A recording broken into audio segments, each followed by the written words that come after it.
I never thought I'd be the kind of man who'd end up in handcuffs for something I didn't do. I always saw myself as a calm, level-headed guy. I worked hard, stayed loyal, and loved my wife with everything I had. Her name was Amanda. We'd been married for almost 7 years, and for most of that time, I believed she was the best thing that ever happened to me. Amanda was smart, charming, and knew how to light up a room. Everyone loved her. My family, my coworkers, even the neighbors who barely talked to anyone. But what no one saw was the other side of her. The one that could turn cold in an instant. The one that could lie without blinking. When we first met, I was working as a systems analyst for a mid-sized tech company. I wasn't rich, but I was doing okay. I had a small apartment, a decent car, and some savings. Amanda worked in marketing. She came from a more comfortable background, but she always made it seem like money didn't matter to her. We met through mutual friends at a birthday party. She was confident, funny, and had this magnetic energy that made you want to be around her. I remember thinking I was out of her league, but she didn't seem to think so. She laughed at my jokes, asked me questions about my work, and told me how much she admired men who worked hard and stayed humble. That line stuck with me. Stayed humble. Within 6 months, we moved in together. Within a year, we got married. At first, things were great. We traveled a bit, went out with friends, talked about our future, kids, houses, careers, all of it. But about 2 years into the marriage, things started to shift. Amanda became more distant, more controlling about money, and more critical about everything I did. At first, I thought it was stress. Her company had gone through some layoffs, and she was constantly worried about her position. I tried to be supportive. I cooked dinner more often, handled the bills, and encouraged her to take breaks, but it never seemed enough. Then she started talking about assets.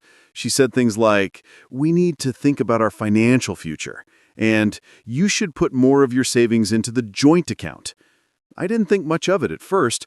We were married. Sharing money made sense. But she pushed hard for everything to be under both our names, the house, the car, even my retirement fund.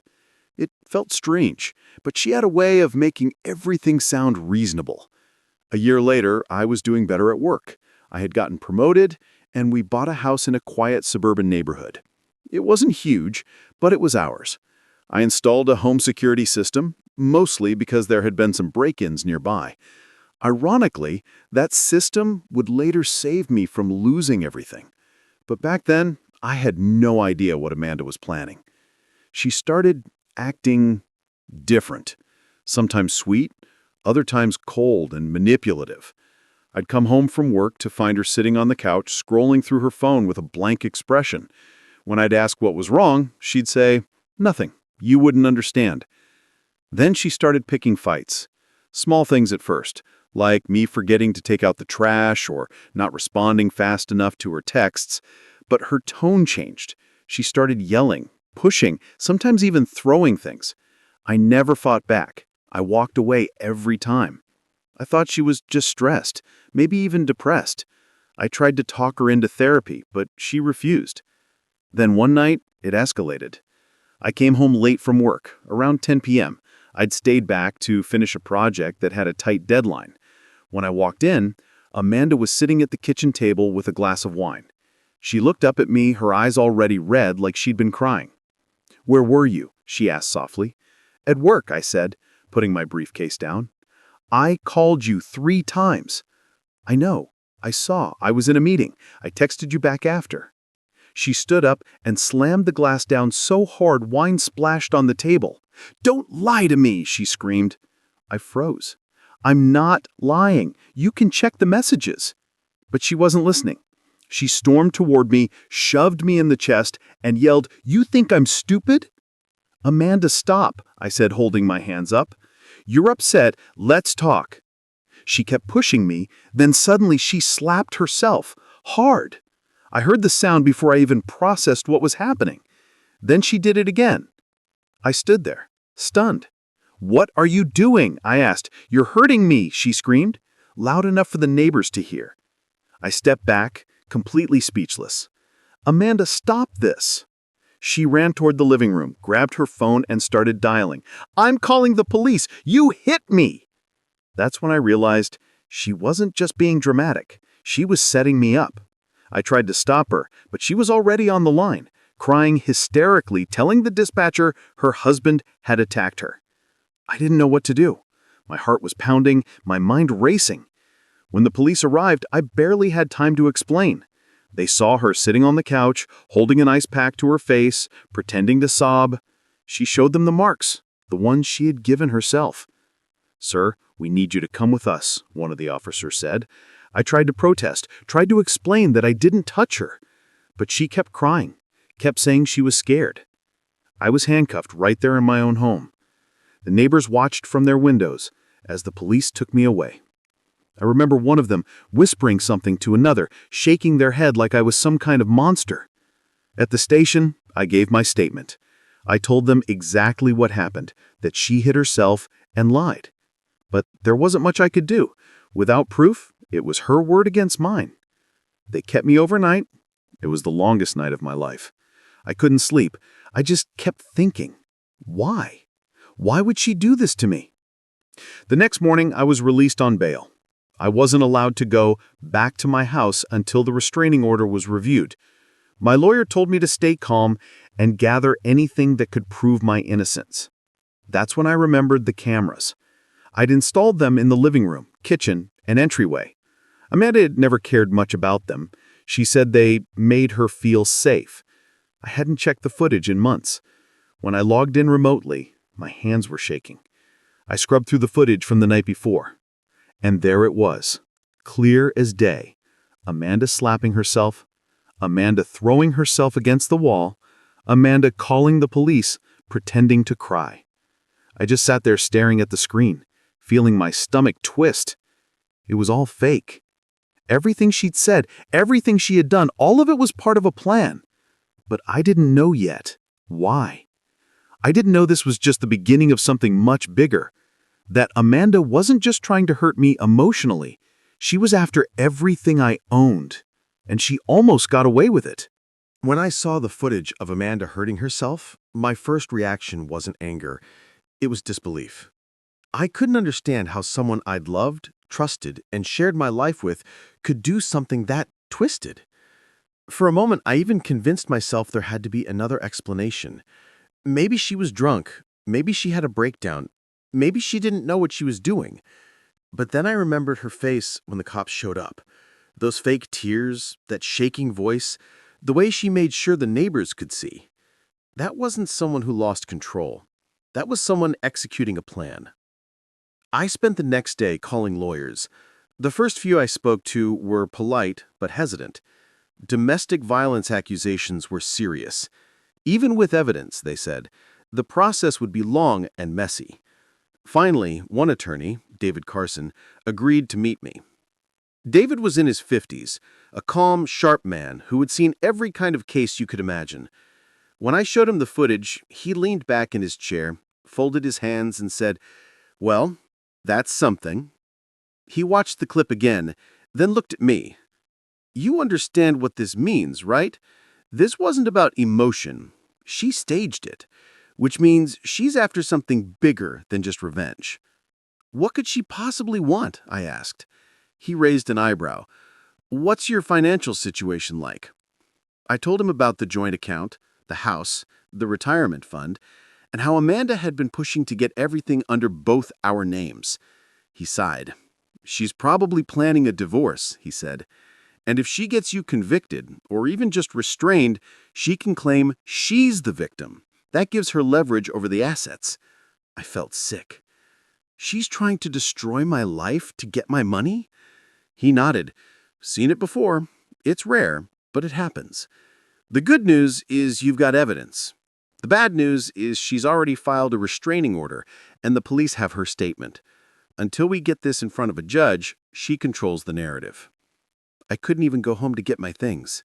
All I had were the clothes I'd been arrested in, my phone, and the footage on my cloud account. I checked into a cheap motel that night. That's when the calls started. Unknown numbers, blocked IDs. When I finally picked up one, it was Amanda. "Stop calling me," I shouted before she could say a word. Her voice came out calm, almost smug. "You shouldn't have fought me on the finances, Mark. You should have just signed the papers." My heart dropped. "What papers?" She laughed softly. "The ones I sent you last month. The ones giving me control of the house and our joint assets in case, well, something happened. You didn't even read them, did you?" "You set me up," I said quietly. "Oh, don't be dramatic. You'll be fine. Maybe a slap on the wrist, a few months of anger management, then we'll be done. I'll keep the house, you'll move on." Her tone was so casual it chilled me. "Amanda, you're insane." "No, I'm smart." Then she hung up. I sat there in that tiny motel room, staring at the wall. I could have screamed, could have punched something, but I didn't. I just felt hollow. The next morning, David filed a motion to challenge the restraining order. He also contacted the police department to inform them of new evidence. They told him it would take time to review. Meanwhile, Amanda went on social media and painted herself as a victim. She posted pictures of her bruises, which she'd clearly faked with makeup. Her caption read, "It's hard to leave someone you love, but it's harder to stay when you're scared." Within hours, her post had dozens of comments. Friends from work, old classmates, even her family. Everyone was sending her sympathy. I was getting messages from people I hadn't heard from in years, asking how I could do something like that. I wanted to scream the truth to everyone, but David stopped me. "Don't post anything. Don't contact anyone. Let me handle it." So I stayed silent. A few days later, Amanda filed for divorce. The papers arrived at David's office, and when I saw them, I almost couldn't breathe. She claimed irreconcilable differences, emotional distress, and domestic abuse. She requested the house, half my savings, my car, and spousal support. David looked at me over the top of the documents. "She's going for everything." I nodded. "And she thinks she'll win." He smirked slightly. "She won't, if we play it right." The next week was a blur of legal meetings, paperwork, and sleepless nights. Every time I thought about Amanda, I felt this mix of rage and heartbreak. How could someone who once said she loved me be capable of this level of cruelty? Then something unexpected happened. I got a call from a number I didn't recognize. When I answered, a woman's voice said, "Hi, Mark. You don't know me, but my name's Melissa." When I saw the footage of Amanda hurting herself, my first reaction wasn't anger. It was disbelief. I couldn't understand how someone I'd loved, trusted, and shared my life with could do something that twisted. For a moment, I even convinced myself there had to be another explanation. Maybe she was drunk. Maybe she had a breakdown. Maybe she didn't know what she was doing. But then I remembered her face when the cops showed up. Those fake tears, that shaking voice, the way she made sure the neighbors could see. That wasn't someone who lost control. That was someone executing a plan. I spent the next day calling lawyers. The first few I spoke to were polite but hesitant. Domestic violence accusations were serious. Even with evidence, they said, the process would be long and messy. Finally, one attorney, David Carson, agreed to meet me. David was in his 50s, a calm, sharp man who had seen every kind of case you could imagine. When I showed him the footage, he leaned back in his chair, folded his hands, and said, "Well, that's something."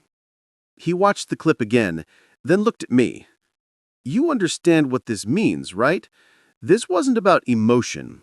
She staged it, which means she's after something bigger than just revenge." "What could she possibly want?" I asked. He raised an eyebrow. "What's your financial situation like?" I told him about the joint account, the house, the retirement fund, and how Amanda had been pushing to get everything under both our names. He sighed. "She's probably planning a divorce," he said.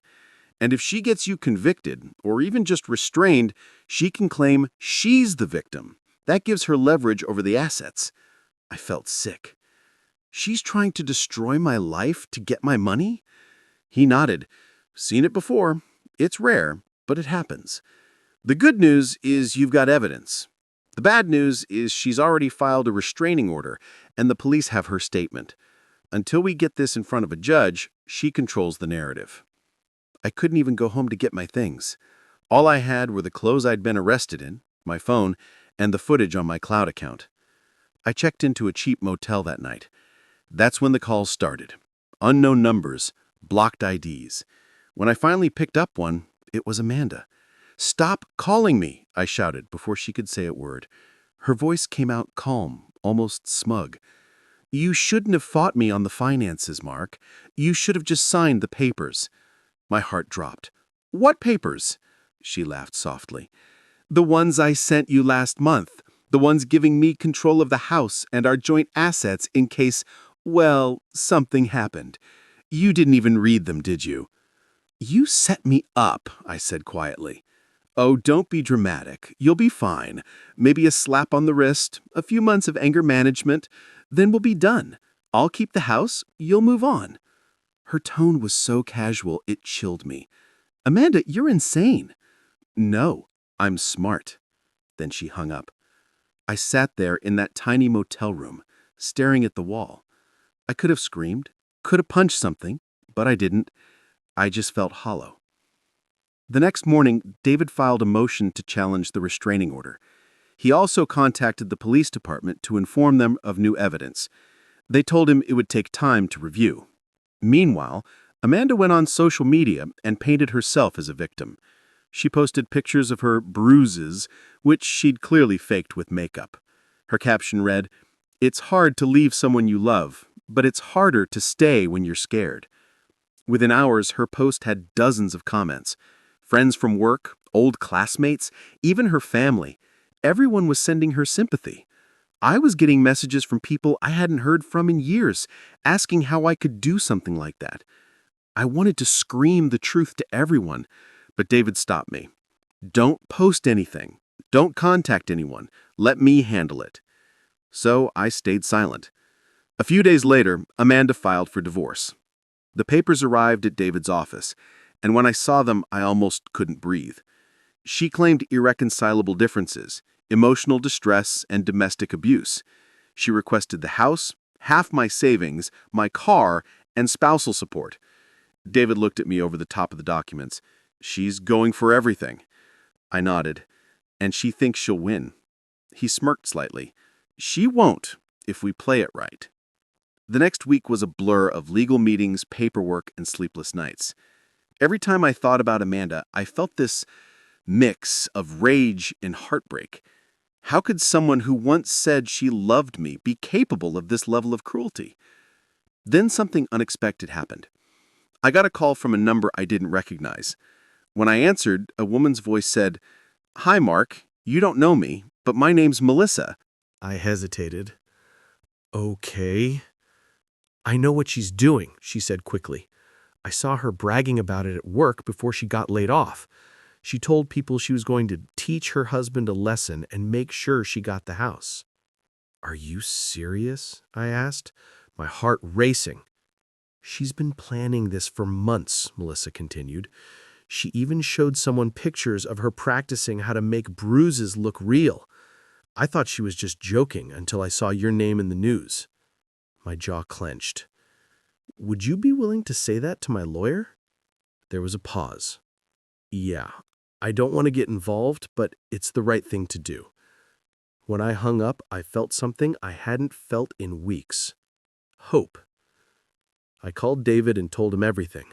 He immediately reached out to Melissa and got her statement notarized. That, combined with the video footage, gave us a real fighting chance. But Amanda wasn't done.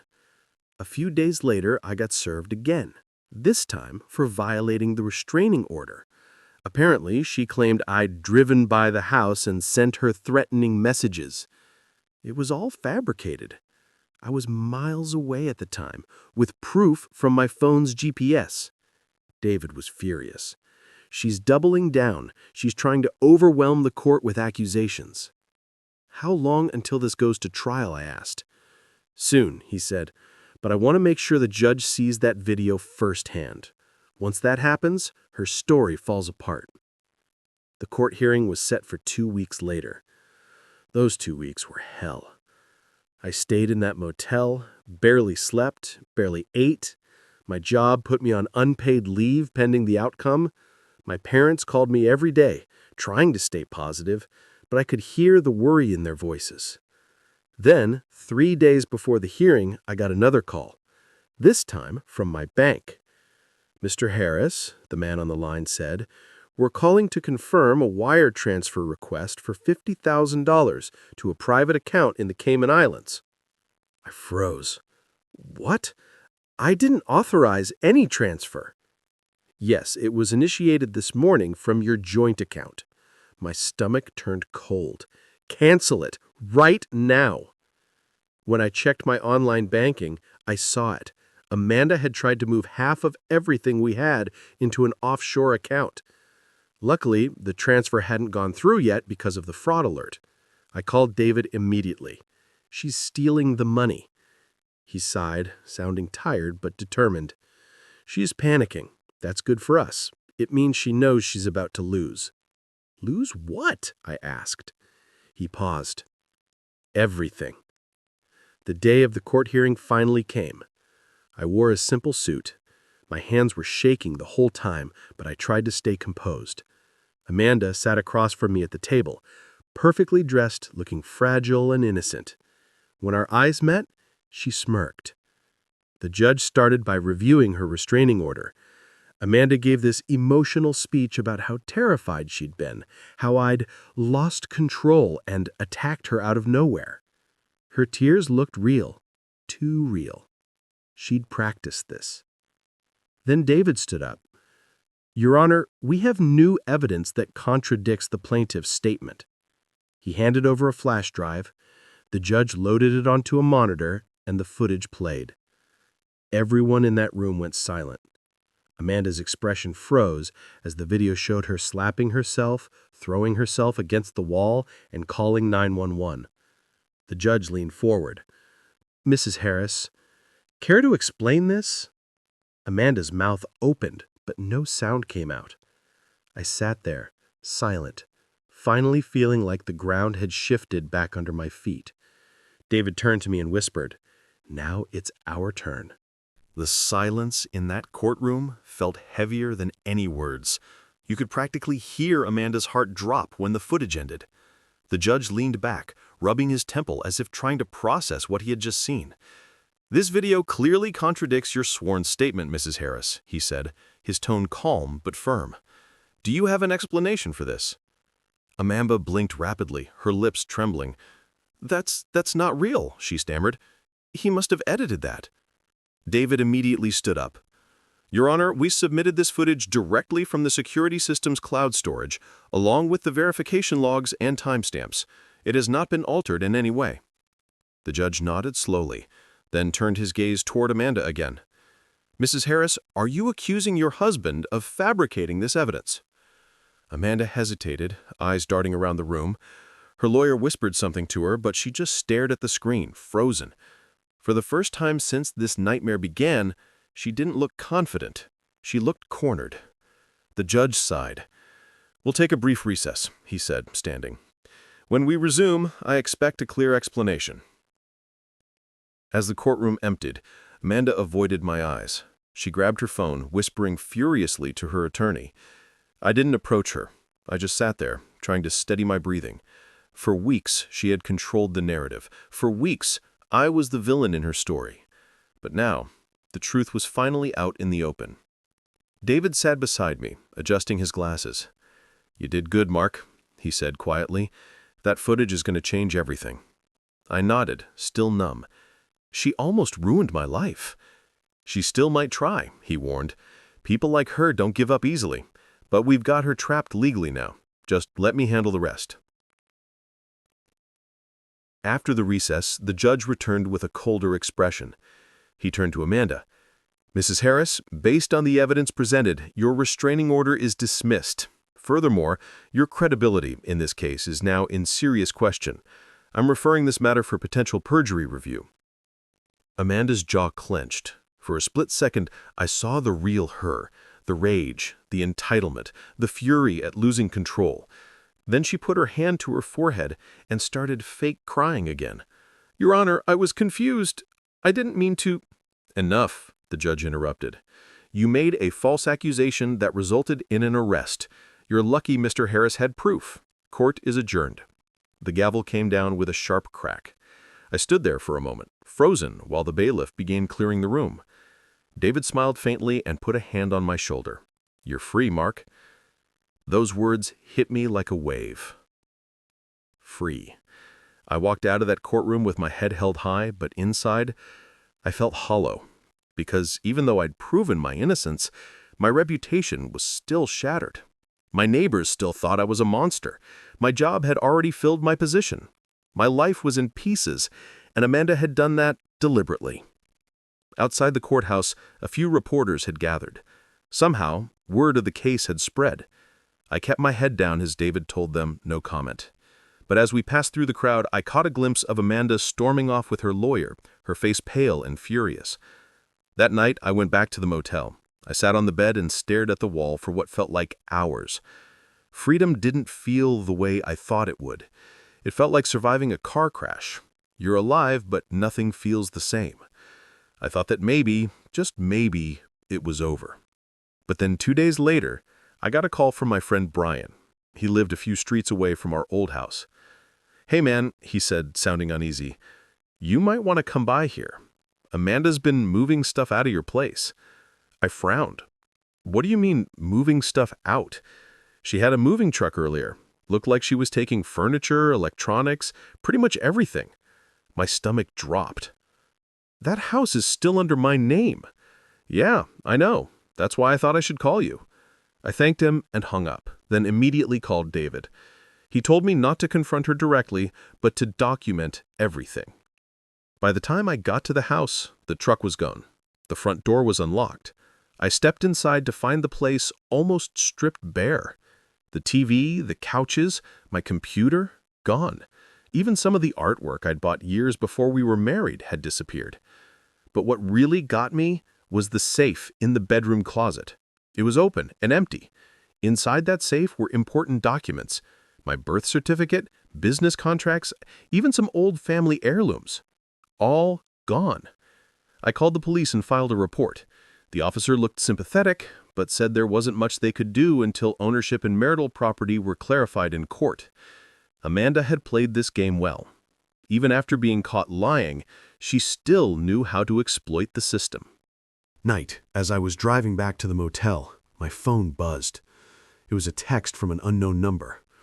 "You might have fooled the judge, but this isn't over. You'll pay for embarrassing me." I gripped the steering wheel tightly. I didn't need to ask who it was from. The next day, David called. "Good news," he said. "We filed for an injunction to freeze all joint accounts. She won't be able to move money around anymore." "About time," I muttered. "She already tried wiring $50,000 to the Caymans." "Yeah, the bank confirmed that. The court will likely view that as attempted asset concealment. It'll help our case." "Help our case?" I asked. "You mean the divorce?" He sighed. "She's not backing down. Her lawyer just filed an appeal. She's claiming you manipulated the footage and psychologically abused her during the marriage." I let out a humorless laugh. "Of course she is." "She's desperate," David said. "Desperation makes people reckless. That's good for us, but dangerous for you. Be careful." He wasn't exaggerating. That same night, someone slashed the tires on my car in the motel parking lot. The security camera caught only a blurry figure wearing a hoodie, but I knew it was her. I called the police again, and once more they said they couldn't act without proof. I felt trapped, legally cleared but still emotionally imprisoned. A week later, David called with an update. "The court has reviewed the perjury claim," he said. "Amanda could be facing criminal charges." "Criminal?" I asked. "As in jail?" He nodded. "Possibly, but that depends on whether the DA decides to pursue it. They're reviewing the case." It felt strange hearing that. The woman who had nearly destroyed my life might actually face consequences. But even as I tried to process that, something else happened, something that made everything even worse. One morning, I woke up to a flood of notifications on my phone. Dozens of messages, emails, and calls. When I checked social media, I realized Amanda had posted again. This time, she shared a long, dramatic post claiming that I'd hacked her security cameras, manipulated the footage, and launched a smear campaign to ruin her reputation. She even attached fake screenshots of emails that she'd clearly made herself, where I supposedly threatened her. And people believed her. Again. Hundreds of comments calling me a liar, a manipulator, a monster. She knew exactly how to play the victim online, and she was good at it. I wanted to post the real video, the court documents, everything, but David stopped me. "Let her dig her hole," he said. "The truth will win in the end." "But she's destroying my name again," I snapped. "I know, but every post she makes, every lie she repeats, it strengthens our case for defamation." That was the only thing that kept me sane. 2 weeks later, the DA officially charged Amanda with perjury and filing a false police report. When she was served, she finally went silent online. But she wasn't arrested yet. Her lawyer was trying to negotiate. I thought that would be the end of it. I thought she'd finally back down. But the night before her first court date, my motel room door was kicked open. I woke up to shouting. 2 cops stormed in, flashlights in my face. "Mark Harris?" "Yeah, what's going on?" "You're under arrest for violating a restraining order." "What? That was dismissed!" But it didn't matter. They dragged me out in handcuffs again. As I sat in the back of the squad car, my heart pounded in disbelief. I couldn't understand how this was happening again. And then one of the officers muttered, "Looks like your wife filed a new one." Amanda had done it again. But this time, she made one critical mistake.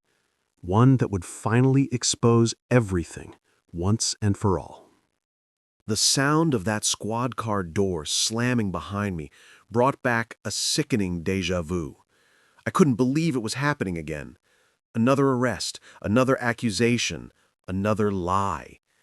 I felt trapped in some endless nightmare that I couldn't wake up from. As we drove to the station, I tried to stay calm, but my voice shook when I spoke. "Officer, there's been a mistake. The restraining order was dismissed. It's on record." The officer driving didn't even look at me. "Take it up at the station, sir. We're just doing our job." I stared out the window, watching the lights of the city blur past. My mind was racing. How had Amanda pulled this off again? She was facing criminal charges. How could anyone still take her seriously? When we got to the station, they processed me the same way as before. Fingerprints, mugshot, holding cell. I was numb, going through the motions. I'd already lived this once. But this time, I had something I didn't have before. Proof, a good lawyer, and a quiet kind of fury that made me sharper. After a few hours, David showed up. He looked exhausted but composed, holding a thick file under his arm. "Mark," he said, "you're not going to believe this one." "Try me," I said bitterly. "She filed a new restraining order in another county," he explained. "Different jurisdiction. She claimed you followed her and broke into her friend's apartment where she was staying." My jaw dropped. "That's insane. I haven't even left the motel except to meet with you." "I know, but since it's a new claim, they have to process it until the jurisdiction overlap gets sorted. She's trying to create confusion, make it look like you're constantly violating different orders. So she can drag me back to jail again and again," I said, my voice low. He nodded grimly. "Exactly. But this time, we're ready for her." David pulled out my phone records, GPS history, and security footage from the motel's parking lot. "You were there the whole night. You didn't even leave the property." I exhaled slowly. "So what now?" Now we hit back, hard. He got me released by morning. I was free again, but the damage was already spreading. My parents were panicking, my lawyer's fees were piling up, and my reputation was still a joke online. Amanda's friends were flooding social media with hashtags like Justice for Amanda and Stop Abusers. I thought about posting the truth again, but David was right. Patience was key. 3 days later, he called me with something that changed everything. "Mark," he said, his tone urgent, "I got a call from someone you'll want to hear about. Her name's Heather. She says she used to date Amanda's ex-husband." I blinked. Was Amanda married before? He sighed. Apparently. And from what Heather told me, she pulled something very similar. My heart pounded. What do you mean, similar? She accused her ex of abuse, drained his bank accounts during the divorce, and then vanished. He never pressed charges because he didn't have evidence. Heather said she found out about you after seeing Amanda's name in the news. She thought you might want to talk. I met Heather the next day at a coffee shop. She was in her mid-30s, composed but visibly nervous. When she saw me, she gave a small, sad smile. "You're the guy Amanda's trying to destroy now, huh?" she said softly. "Guess so," I replied. She stirred her coffee. "I dated her ex-husband after their divorce. His name was Kevin. He was a good guy. Too good. When they split, Amanda made it look like he was some kind of violent monster. Everyone believed her. She got their house, half their savings, and alimony. But Kevin told me the truth. She staged everything. Fake bruises, fake crying, the works." I clenched my fists. "That sounds exactly like what she did to me." Heather nodded. "She's a pro at this. She plays the victim, uses the system, drains the guy, and moves on. When Kevin died last year in an accident, she didn't even show up to the funeral. She just moved to a new city, where I guess you met you." I felt a mix of rage and disgust. "Do you have any proof?" Heather hesitated, then pulled out her phone. She said I had some of her old messages to Kevin. She bragged about how easy it was to get the law on her side. "I can send them to your lawyer." "Please," I said. "You have no idea how much this could help." After she left, I called David immediately. When he saw the messages, he exhaled sharply. "This is gold. It shows a pattern of behavior, a history of manipulation. It'll destroy her credibility completely." The next court hearing came a week later. Amanda looked different this time. Gone was the fragile, tearful act. She looked tense, cornered, desperate. Her lawyer tried to play the same game, that I was dangerous, that I'd violated her new restraining order, that I was harassing her online. But David was ready. "Your Honor," he said, handing over documents, "we have undeniable proof that my client was at a motel the entire night Mrs. Harris claims he broke into a friend's apartment where she was staying." Amanda's lawyer stammered. "Well, perhaps," David cut him off. "Additionally, Your Honor, we have evidence from a prior marriage showing a consistent pattern of fabricated abuse claims for financial gain." The courtroom buzzed. Amanda's face went pale. The judge leaned forward. "Is that true, Mrs. Harris? Were you previously involved in a similar case?" Amanda's lawyer tried to object, but the judge waved him off. "Answer the question." Amanda's lips tightened. "That was years ago. It's irrelevant." "It's entirely relevant," the judge said sharply. "It establishes motive and behavior." David then presented the messages Heather had provided. The judge read them silently, his expression growing darker with each line. When he finished, he looked directly at Amanda. "Mrs. Harris, your credibility is completely destroyed. These proceedings are over. I'm dismissing all your claims, and I'm granting Mr. Harris full control over the marital assets pending a review of potential fraud." Amanda's lawyer tried to argue, but the judge wasn't listening. "Frankly, I'm considering referring this case for further criminal investigation. I suggest your client cooperate before she digs herself any deeper." For the first time, Amanda didn't say a word. She just stared at me, not with sadness or guilt, but with pure venom. As we walked out of the courtroom, David clapped me on the back. "You just won the war." But deep down, I knew Amanda wasn't finished. People like her didn't just stop. They schemed. They waited. And sure enough, I was right. 2 nights later, I got an email from an unknown sender. The subject line read, "You think you've won?" Inside was a short message. "You ruined my life. I'll make sure you lose everything you love." Attached to the email was a video file. I clicked it open, and what I saw made my blood run cold. It was footage from inside my motel room. The camera angle was from the ceiling corner like a hidden device. The video showed me asleep, tossing and turning, completely unaware I was being watched. My heart started pounding. She had bugged my room. When I saw that video, every nerve in my body went cold. It wasn't just anger anymore. It was fear. Fear mixed with disbelief.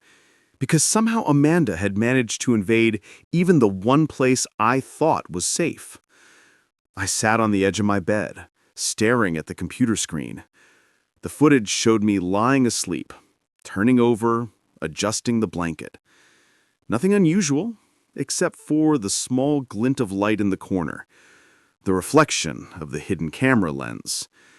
I paused it and zoomed in. The timestamp was just 2 nights before her new restraining order stunt. She had installed it when I wasn't there. Maybe during the day I went to meet David. Or maybe she had someone else do it. Either way, it meant she was still watching me. Even now. I unplugged my laptop, tore apart the room, and found the camera hidden behind the smoke detector. My hands were shaking when I pulled it down. The wires led to a small battery pack taped behind the curtain rod. It was clean, new, like something out of a spy movie. I called David right away. He didn't even let me finish before saying, "Do not touch anything else. I'm calling the police myself." Within half an hour, officers were at the motel. They sealed off the room and collected the device. One of them looked at me and said, "Sir, this is serious. Whoever put this here violated multiple privacy and stalking laws." I didn't have to say who I suspected. Everyone knew. David came down in person. "She just made the biggest mistake of her life," he told me quietly. "This isn't civil anymore. This is criminal." The cops took my statement, collected the email I'd received, and opened an investigation. They promised to trace the device's serial number and the IP address of the email sender. 2 days later, the detective called me back. His tone was calm, almost satisfied. The camera was bought online through an account registered under Amanda Harris, he said. Same with the email. We also found more surveillance devices, one in her car and one in your old house's vent system. She's been monitoring you for weeks. I closed my eyes, my pulse pounding in my ears. "So what happens now?" "She's going to be arrested, Mr. Harris," he said. "And this time the evidence is airtight." When they finally picked her up, I wasn't there. I didn't need to see it. I'd already seen too much. But when I got the call confirming she was in custody, I finally let out a breath I felt like I'd been holding for months. That night, I walked outside the motel for the first time in weeks. The sky was quiet, the air cold. For the first time in a long time, I didn't feel trapped. I just stood there, breathing, watching the world move again. The trial took months. Amanda tried everything, claiming the cameras were for her safety, that I was dangerous, that she'd been framed. But none of it worked. The footage, the receipts, the messages from her ex's girlfriend, it all painted a picture so clear that even her own lawyer seemed embarrassed to defend her. The prosecution didn't hold back. They laid out everything she'd done. The staged bruises, the fake 911 calls, the emails, the lies in court, the planted evidence, the hidden cameras. Each new piece made the jury's expressions harder, colder. When the verdict finally came, it was like a weight lifting from my chest. Guilty, on all counts. Stalking, perjury, filing false police reports, tampering with evidence. She was sentenced to 6 years in prison, with the possibility of parole after 4. I didn't cheer. I didn't even smile. I just sat there, hands clasped, staring at the floor as the judge read the sentence. Because even though I'd won, I'd lost so much along the way. My reputation, my peace, my trust in people. After court, David and I walked out into the sunlight. He put his hand on my shoulder and said, "You did everything right, Mark. Most people would have cracked long ago." I nodded slowly. "It doesn't feel like a win," I admitted. He gave a small smile. "That's because you're not the kind of man who takes pleasure in revenge. You just wanted your life back, and now you've got it." Over the next few months, things slowly started to rebuild. The online posts faded away once the truth came out. My mugshot disappeared from most sites after the charges were cleared. Even my parents began to smile again when I called. I sold the house Amanda nearly stolen from me and moved to a smaller place near the lake.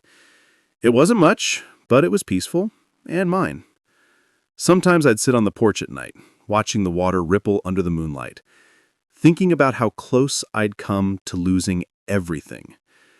I thought about Amanda, too, about how someone could twist love into a weapon, about how far she'd gone just to destroy me. And then I thought about something David told me once. Evil doesn't always look like a monster. Sometimes it smiles, cooks you breakfast, and calls you sweetheart. He was right.